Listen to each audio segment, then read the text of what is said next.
you laughing at? Safety first.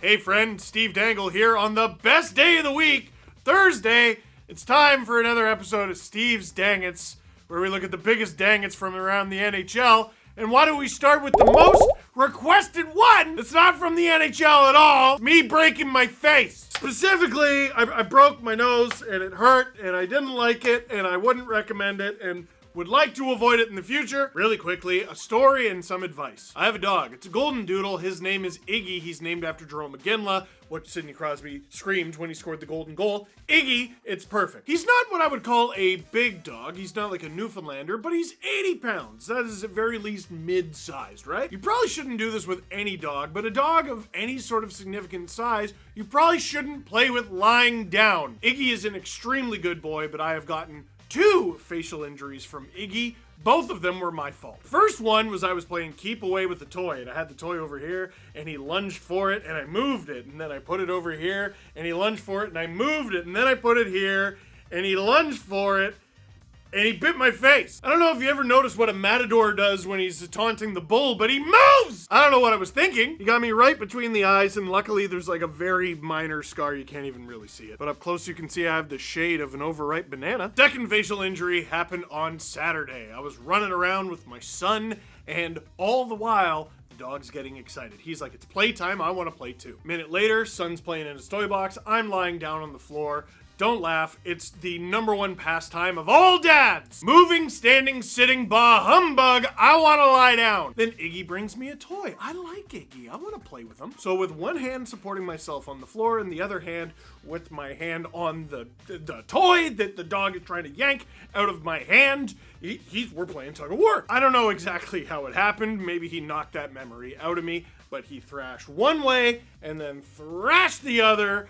and this is what happened. There are other pictures that I can't show you because it'll definitely get us demonetized, but that dude sent me to the hospital with a broken nose. Want to see the x-ray? There's the x-ray. That's what the inside of my head looks like, and that is what a nose turned like 45 degrees looks like. And to show you where my priorities are, I'm still standing over the sink and bleeding, and I'm texting people at Sportsnet like, I don't know if I can do the stream tonight. Get Grab on the phone. Grab! For Texas, Grab! Anyway, Grav did a wonderful job filling in, and my doctor did a wonderful job straightening this nose, and my modeling career gets to continue. So I don't think I'm full of great advice, but if I can instill one piece of advice, do not play with a dog down at their level, because they can't be held accountable for their actions. If you do that with your dog and they hurt you, it is your fault. That's a dang it on me. If you're a dog tender, tend the dog or something like that. Anyway, enough about me. Let's laugh at NHL players doing ridiculous things. This one could have been way worse than it was. Thomas Chabot loses his cool on the Sens bench and takes it out on the wrong person. Opportunity on their power play, 28th ranked power play. And you see the Chabot just smashed his ticket, and as he did, he hit Travis Hamonic on the bench.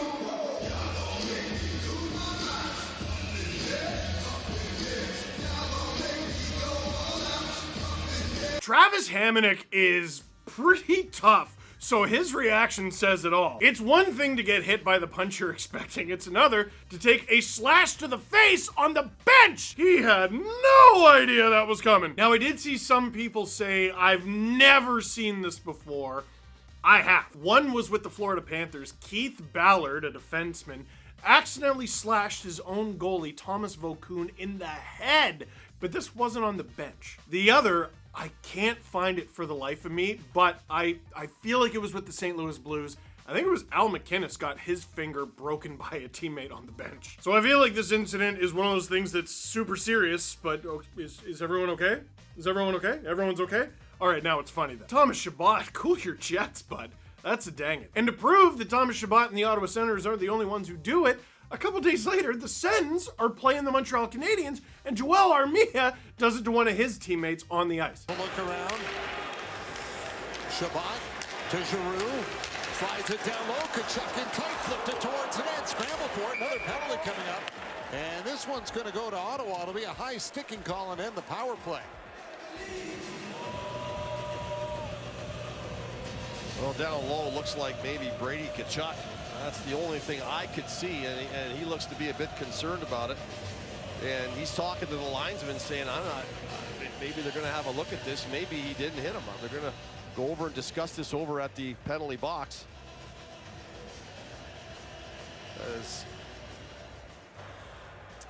Montreal player got hit with his own player's stick. There's no penalty on the play. And that's just great that the two referees get together and have a look at this and talk about it. And you'll see it right here as there's the swing, and it's Armia's stick that catches Joel Edmondson. Yeah. And right there, and that's just good on the referees to get together. Sometimes things are happening so fast down there. Sticks are up. In fairness to the officials, I totally understand why they called this penalty at first. When I knew how this turned out, and I just watched the play, and I'm like, oh, it looks like Edmondson takes a nasty slash in the face from one of the Ottawa Senators.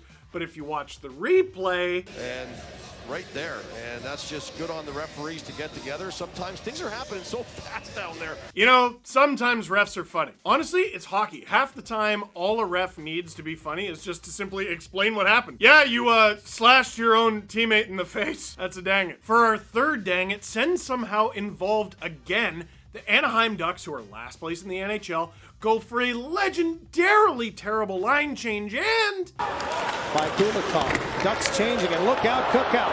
3-on-0. Kastelik gets it back. Dostal with a couple of 10-bell stops. What a stop. Look at this bad change. Second period's a tough change, and man, that puck's got to get deep before you go to the bench like that. And Lucas Dostal just bails out his mates here. 3-on-0 breakaway. It's a little give and go, and Kastelik was absolutely robbed by the quick feet of Lucas Dostal. Boy, he plays it perfectly. You know, you get a 3-on-0 and you don't score? Dude, I don't know what's more shocking. I feel like we've seen 3-on-0s before, and we've featured them in hat picks and dang it's, and usually it's in 3-on-3 overtime, and it's easy enough for like two guys fall over each other and one guy's behind the play, and then it's a 3-on-0. This is the second period! How? What set of circumstances? I gotta say, that's a pretty good save from Lucas Dostal. It might have to be a hat pick, but for the Sens, oof, that's a dang it. Finally getting away from the Ottawa Senators, but staying with the Anaheim Ducks, they lose 7-0 to the Leafs. Aston Reese protects on the right boards, brings it into the middle, cross ice. Sandin's one-timer, didn't get through, the rebound right there, and Joey Anderson scores. well, these are tough ones for the young goaltender Lucas Dostal. That point shot never gets through. Now, the reason I'm choosing to feature this, because, you know, not every huge blowout is going to end up in a Steve's Dangits video, but this is the 30th game of the season for the Anaheim Ducks. And at the end of it, at the end of these 30 games, you know how many games the Ducks have won in regulation, as in not using overtime or the shootout? One! That's it. One. They did beat the Leafs, yes, in overtime, and that was a comeback win, and it was rather embarrassing for the Leafs. But the Ducks have beaten one team. Once, one. 1 out of 30 times in regulation without the use of overtime and the shootout. The Ducks have only had one game this season in which their opponent did not earn at least a point. That one opponent, by the way, was the New York Rangers, because nothing makes sense. After 30 games, they have 7 wins, 6 of which were in overtime, 20 losses, and 3 overtime or shootout losses. That's a dang it, but you know what's even worse than that? They are 1 point behind the Chicago Blackhawks. 1. That's it. Blackhawks games, Ducks games, neither GM is watching the game. They're just stuck on the Regina Pats. Every interview they do, you can hear a sewing machine in the background putting Bedard on the back of a jersey. We should make a Mitchkov one in Fantilli just in case, you know? It's not even Christmas, but the tank is on. That's a dang it. For our next dang it, we go to the New York Rangers, a team that's doing fairly well despite losing to the Ducks. Here they are scoring a pretty good goal. Not so good on the celebration. Let's not forget the save that Shesterkin made on the penalty shot of Jack Hughes. Another chance. Kako ties it.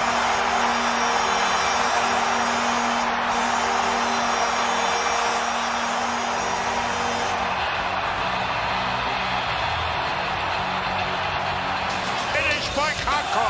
Right off the faceoff. Here dump in, and then just keeps going. Gets a drop pass from Hito. Miller quickly over to Kakko, and no wasted time on the shot. Beautiful passing, fast play, no chance for Vanacek. And Kakko says, by the way, I was drafted the same year as Hughes also. How about me? Don't forget about me.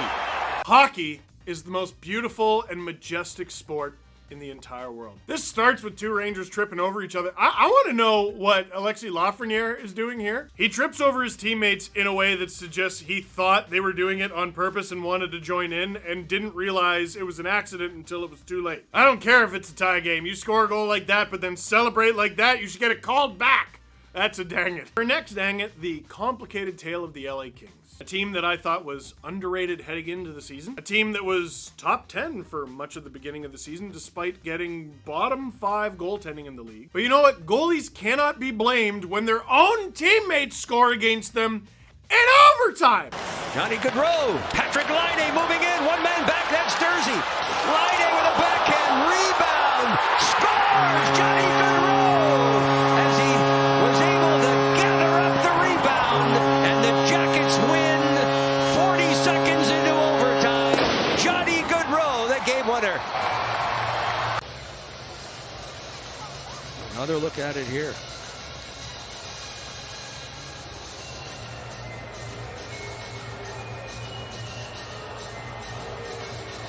Half the Blue Jackets had gone down the runway to the dressing room. The Kings remain on their bench. And the crowd getting a little anxious here for the length of this review. And does Fiala have possession or change that puck in any way? And there he does, in my eye. You know, there's some Kevin Fiala fantasy holder. Like, does that count? Does that count towards the stats? It doesn't. I was just asking. I love that because the Blue Jackets are not having the greatest season of their own. They're starved for a win, and that's a big win. You win in overtime on home ice. That should be a huge celebration. And I love Johnny Gaudreau's reaction. He's surrounded by his teammates. Everyone's cheering. Everyone's having a great time, and he's just standing there like, I don't know what happened. I'm just happy we won. Happy to participate. That celebration's okay though. That's valid. The goal though, oh Kevin, that's a dang it. For our next dang it, this one's pretty controversial. The Boston Bruins blow it. They lose with 13 seconds left against the Arizona Coyotes in Mullet Arena, but they look kind of confused. Why are they so confused? I think it might have something to do with they thought this play was going to be icing. What do you think? Chikrin trying to go up the near boards, and he does pass Forbert. And it rolls all the way down. And no icing as it'll be taken away. Michelli to the front. Klaus, he scores! Lawson Klaus with 13.5 remaining. Oh my! Well, insane. Let's take a look. Now that goes through the blue paint. Is that why? But look at that feed by Michelli. Oh, look at this look. I think it goes right through that blue paint, so does that negate the icing? Okay, this is what I talk about so often in these videos. Like, I'm not here to talk about whether or not that was an icing, because I'm going to be honest with you. I don't know. Oh, Steve didn't play hockey, typical. Okay, how about this? Re-listen to the broadcast. Tyson Nash, who played in the show and is on the broadcast team, didn't know. It goes through the blue paint. Is that why? I think it goes right through that blue paint, so does that negate the icing? Like, listen, a broadcaster has several roles in all of this. You paint a beautiful picture, but also explain to me what's happening in case I don't know. Way too often in a hockey game, the fans and sometimes even the people who are paid to break down the sport are like, I don't know. It might be because it went through the blue paint. It might not be. And to be fair, it's a pretty rare situation. Like, how often does the puck roll through the blue paint on an icing but not actually go to the net? Unfortunately for the Bruins, though, it comes back to that age-old saying, you gotta play to the whistle. They didn't. Lawson Krause did, and they paid for it. That's a dang it. All right, we got two more dang it's, and I hate to say it, we got Jake Markstrom again. Pass across the blue line. Puck dumped into the Calgary zone by Christensen. Cut off behind the net by Markstrom. Takes a tumble. Played in front. Tipped away. And Ruzicka able to steer that away from dangerous Markstrom. Forwards catch an edge. get away with it often. Defenseman not very often, and goalie never. Markstrom just falls, and a goal is saved here in front of the net as he just plain ordinarily falls. Okay. He didn't allow a goal. Okay, it's funny. People falling down. It's a very common comedy trope. Aha, people falling down. It's people laugh when I get my nose broken and fall down. And granted, it was funny. Certainly funny now. I don't know about it at the time. But all I want to say is this. Jake, stop! Stop it! Stop it! Stop! No more! Okay? You're a good goalie. All right? You're a very good goalie. What you got to do... This is what I do if I'm Daryl Sutter. This is how I win the Jack Adams. Jake, you have a 10-game suspension from going behind your own net. You can play, you can do whatever you want, but you are suspended from anything behind the goal line for 10 games. Banned! I want to make that video. The Department of If You're a Goaltender, 10 the Goal suspends Jacob Markstrom from going behind his net for 10 games. High-sticking history. That's a dang it. But luckily for Jake, that wasn't even the worst one this week. Our last dang it is Aiden Hill. If you're a goaltender, 10 the goal! 7-3-2 through their first dozen. Gone downhill since then, dropping 13 of the last 15, including 10 in a row last month. Hill plays it, gave it away, score! Aiden Hill gave it right to Scott Lawton in the corner. He banks it off Hill and in the net for the game-tying goal. Lift him up here, just a simple play, little hesitation, and it's tough for a goalie on his backhand. You can see as Lawton gets it and then he feeds it back. As Hill's moving back to the front of the net, it's going to hit his stick, go between his legs, off his skate, and into the net.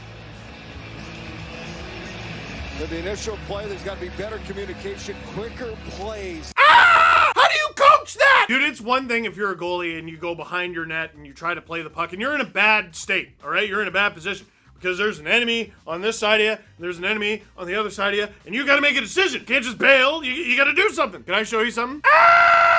On one side, there's an enemy player, an opposing player. On the other side, there's a teammate wide open, and the closest attacking player is skating the other direction! Give it to your friend! What's wrong with giving to your friend? It is the Christmas season, Aiden! If you're a goaltender, consider, as a New Year's resolution, 10 the goal. So, that is it for this one. Thank you very much for watching. Click like if you like this edition of Steve's Dang It's. Click subscribe if you really liked it. Tell all your friends.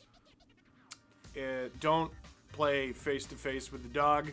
They are stronger than you think and have such hard heads. Like, unbelievably hard heads.